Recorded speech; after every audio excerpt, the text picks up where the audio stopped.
A devoted husband abandons his wife and newborn daughter the moment he sees the baby's skin color, convinced she's been unfaithful.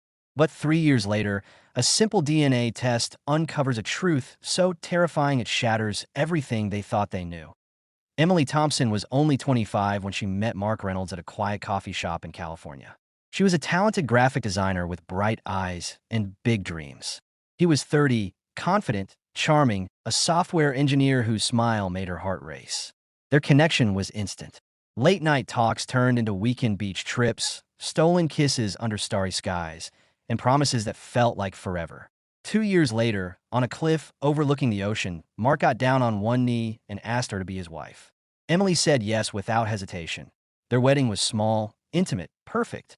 They bought a little house with a white picket fence, planted roses in the garden, and spent evenings planning the family they both wanted so badly. On their first anniversary, Emily surprised Mark with the news she was pregnant. His joy was overwhelming. He painted the nursery soft blue, convinced they were having a boy, and kissed her belly every night, whispering to their unborn child. But as the pregnancy progressed, something shifted. Mark started staying late at work. His phone buzzed constantly with messages he quickly hid. Emily told herself it was just nerves, that he was stressed about becoming a father. She focused on feeling their baby kick, on preparing for the life they were building. Labor came suddenly, intense, and exhausting. Emily gripped Mark's hand for 12 long hours, pushing through pain while he whispered words of encouragement. Finally, their daughter entered the world with a strong, healthy cry. The nurse wrapped the tiny girl in a blanket and placed her in Emily's arms. That's when everything stopped. The baby had beautiful curly hair, deep brown eyes, and skin several shades darker than either of her parents. Mark's face went pale. He stared at the child as if she were a stranger. "This can't be mine," he whispered, voice trembling. Emily, exhausted and confused, looked down at her daughter in shock. The room grew heavy with silence. Mark backed away. Then he left the room. Hours later, he returned only to pack a bag. His voice was cold. "How could you do this to me? That child isn't ours."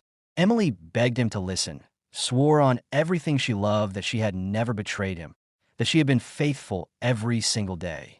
But Mark wouldn't hear it. He accused her of lying, of cheating, of destroying their marriage. Within a week, he filed for divorce. Word spread fast. Friends turned away. Neighbors whispered.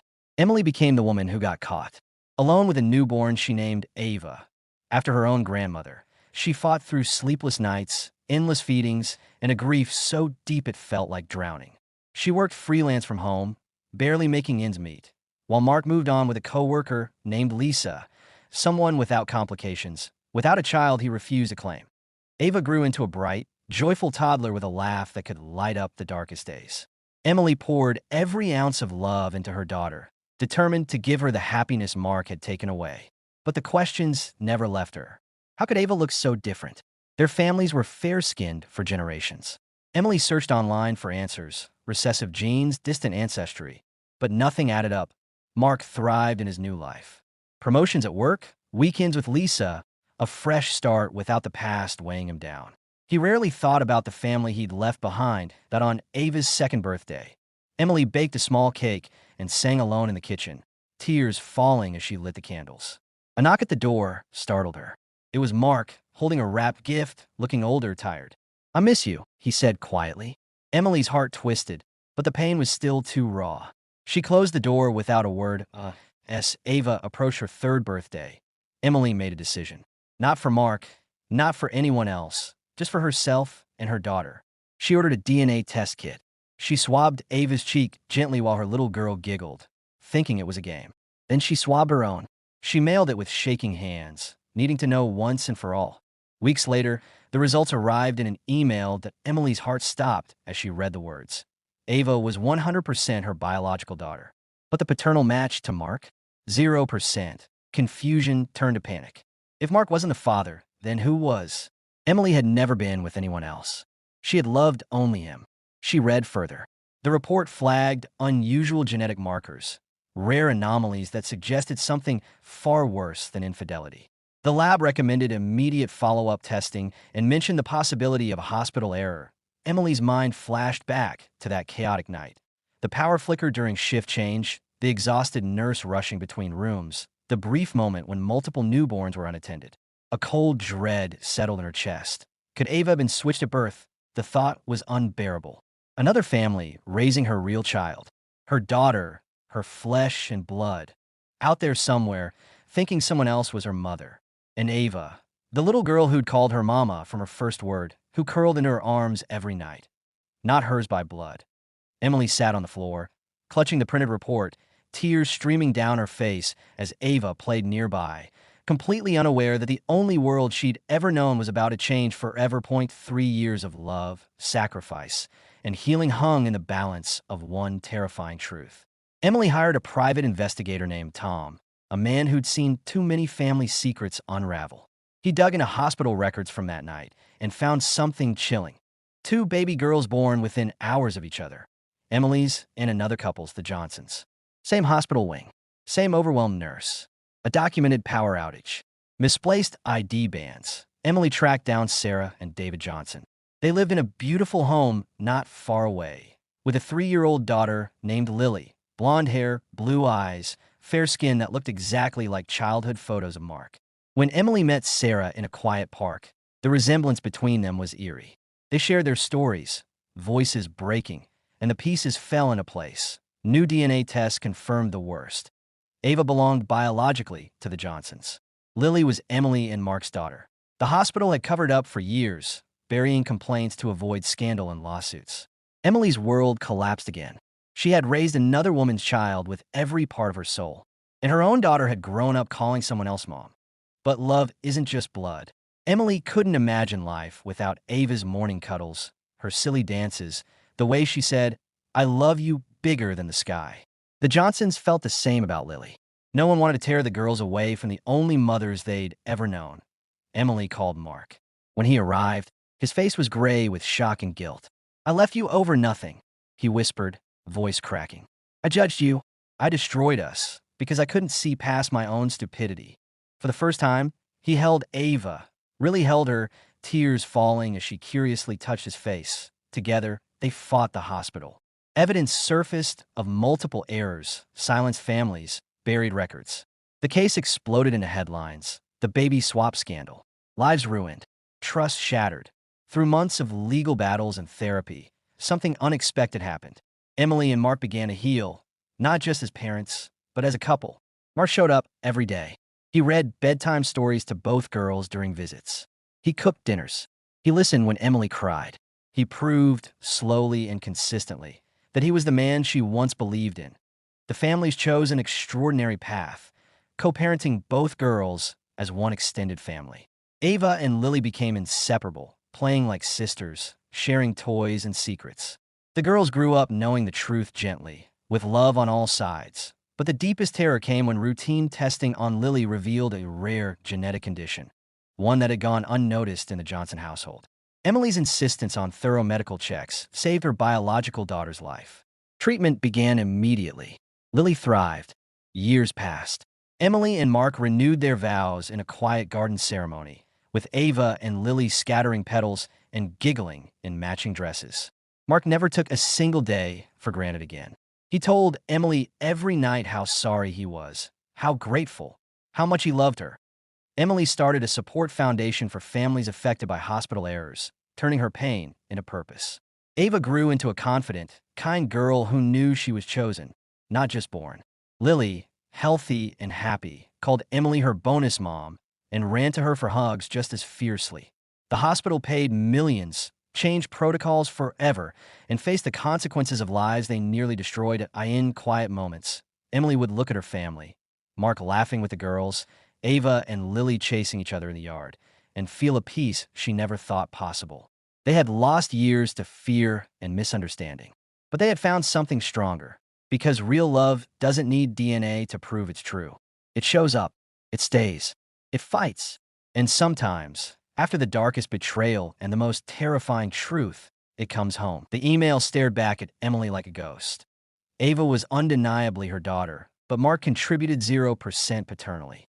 Worse, the lab flagged rare genetic anomalies and urged immediate retesting, hinting at something unnatural. Emily's stomach twisted. She had been faithful. There was no affair, no secret lover. So how could this be? Night after night, she scoured the internet, heart racing as she stumbled across horror stories of hospital baby switches, overworked nurses, power outages, misplaced bracelets.